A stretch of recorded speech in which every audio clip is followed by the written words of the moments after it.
ತಿರುಮಾಳ ವಲವನ್ ಅವರನ್ನ ಫೋನ್ ಮಾಡಿ ಮಾತನಾಡಿಸಿದ್ದಾರೆ ಒಂದ್ ಕಡೆ. ಇನ್ನು ನೋಡಿ, ಟಿವಿಕೆ ಜೊತೆ ಸೇರಿದ ಕಾಂಗ್ರೆಸ್ಗೆ ಭಿಕ್ಷು ಮೈತ್ರಿಯನ್ನ ತೊರೆಯೋ ವಿಚಾರಕ್ಕೆ ಸಂಬಂಧಪಟ್ಟಂತೆ ಏನೋ ಮತ್ತೊಂದು ಅಪ್ಡೇಟ್ ಬರ್ತಾ ಇದೆ. ತಮಿಳುನಾಡು ರಾಜಕೀಯ ಪ್ರಹಸನಕ್ಕೆ ಈಗ ಖರ್ಗೆ ಎಂಟ್ರಿ ಕೊಟ್ಟಿರೋದನ್ನು ನಾನು ಹೇಳ್ತಾ ಇದ್ದೆ. ವಿಸಿಕೆ ಅಧ್ಯಕ್ಷರು ತಿರುಮಾಳ ವಲವನ್ ಅವರಿಗೆ ಮಲ್ಲಿಕಾರ್ಜುನ್ ಖರ್ಗೆ ಅವರು ಫೋನ್ ಮಾಡಿ ಮನವಿ ಮಾಡ್ಕೊಂಡಿದ್ದಾರೆ. ಏನಂತ? ಟಿವಿಕೆಗೆ ಬೆಂಬಲ ಕೊಡಿ ಅಂತ. ಜಾತ್ಯತೀತ ಶಕ್ತಿಗಳ ಒಗ್ಗಟ್ಟು ಅಗತ್ಯವಾಗಿದೆ, ಟಿವಿಕೆಗೆ ಬೆಂಬಲ ಅಗತ್ಯವಿದೆ, ದಯವಿಟ್ಟು ಸಪೋರ್ಟ್ ಕೊಡಿಯಲ್ಲ ಅಂತ ಮಲ್ಲಿಕಾರ್ಜುನ ಖರ್ಗೆ ಅವರು ತಿರುಮಾಳ ವಲವನ್ ಅವರಿಗೆ ಫೋನ್ ಮಾಡಿ ಮಾತನಾಡಿದಂಥ ಸಂದರ್ಭದಲ್ಲಿ ಅವರಿಂದ ಏನೋ ಪಾಸಿಟಿವ್ ಆಗಿ ರಿಯಾಕ್ಷನ್ ಬಂದಿದೆ ಅಂತ ಹೇಳ್ತಾರೆ.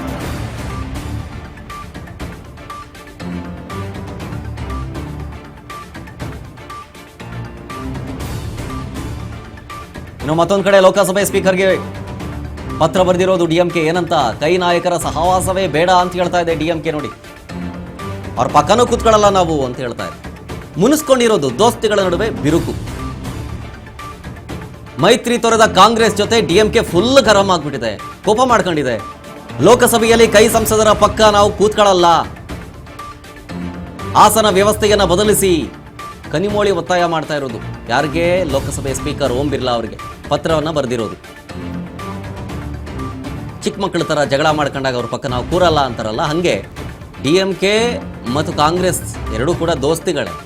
ಈಗ ಟಿವಿಕೆ ಮ್ಯಾಜಿಕ್ ನಂಬರಿನ ಹತ್ರ ಇರೋದ್ರಿಂದಾಗಿ ಕಾಂಗ್ರೆಸ್ ಅವರಿಗೆ ಸಪೋರ್ಟ್ ಕೊಡೋದಕ್ಕೆ ಮನಸ್ಸು ಮಾಡಿ ಒಲವು ತೋರಿಸಿ ಅವ್ರಿಗೆ ಸಪೋರ್ಟ್ ಮಾಡ್ತಾ ಇದೆ. ಹಾಗಾಗಿ ನಮ್ಮ ಜೊತೆಗಿದ್ದವರು ಈಗ ಅವ್ರಿಗೆ ಸಪೋರ್ಟ್ ಮಾಡ್ತಾ ಇದ್ದಾರೆ. ಹಾಗಾಗಿ ನಾವು ಅವ್ರ ಜೊತೆ ಮಾತಾಡಲ್ಲ, ಬಿಟ್ಬಿಡ್ತೀವಿ ಅನ್ನೋ ರೀತಿಗೆ ಲೋಕಸಭಾ ಸ್ಪೀಕರ್ ಓಂ ಬಿರ್ಲಾ ಅವ್ರಿಗೆ ಪತ್ರ ಬರೆದಿದ್ದಾರೆ. ಅವ್ರ ಪಕ್ಕ ನಾವು ಕೂತ್ಕೊಳ್ಳಲ್ಲ, ನಮ್ಮ ಸ್ಥಾನವನ್ನು ಬದಲಿಸಿ. ಅವ್ರ ಪಕ್ಕ ನಾವು ಕೂತ್ಕೊಳ್ಳೋದಿಲ್ಲ, ಕಾಂಗ್ರೆಸ್ನ ಸಂಸದರ ಪಕ್ಕದಲ್ಲಿ ನಾವು ಯಾರೂ ಕೂಡ ಕೂತ್ಕೊಳ್ಳಲ್ಲ ಅಂತ ಪತ್ರ ಬರೆದಿರೋದು. ಆ ಪತ್ರದ ಒಂದು ಪ್ರತಿಯನ್ನು ಗಮನಿಸ್ತಾ ಇದ್ದೀರಿ. ಇದೇ ಲೆಟರ್ನ ಡಿಎಂಕೆಯ ನಾಯಕರು ಲೋಕಸಭಾ ಸ್ಪೀಕರ್ ಓಂ ಬಿರ್ಲಾ ಅವರಿಗೆ ಬರೆದಿದ್ದಾರೆ. ನಾವು ಕಾಂಗ್ರೆಸ್ ಜೊತೆ ಈ ಹಿಂದಿನಿಂದಲೂ ಕೂಡ ಮೈತ್ರಿ ಮಾಡಿಕೊಂಡು ಮುಂದುವರಿತಾನೆ ಇದ್ವಿ, ಆದರೆ ಈಗ ಮೈತ್ರಿಯನ್ನು ಮುರಿದು ಅಥವಾ ಈ ದೋಸ್ತಿಯನ್ನು ಮುರಿದು ಬೇರೆ ಪಕ್ಷಕ್ಕೆ ಸಪೋರ್ಟ್ ಕೊಡ್ತಾ ಇದ್ದಾರೆ.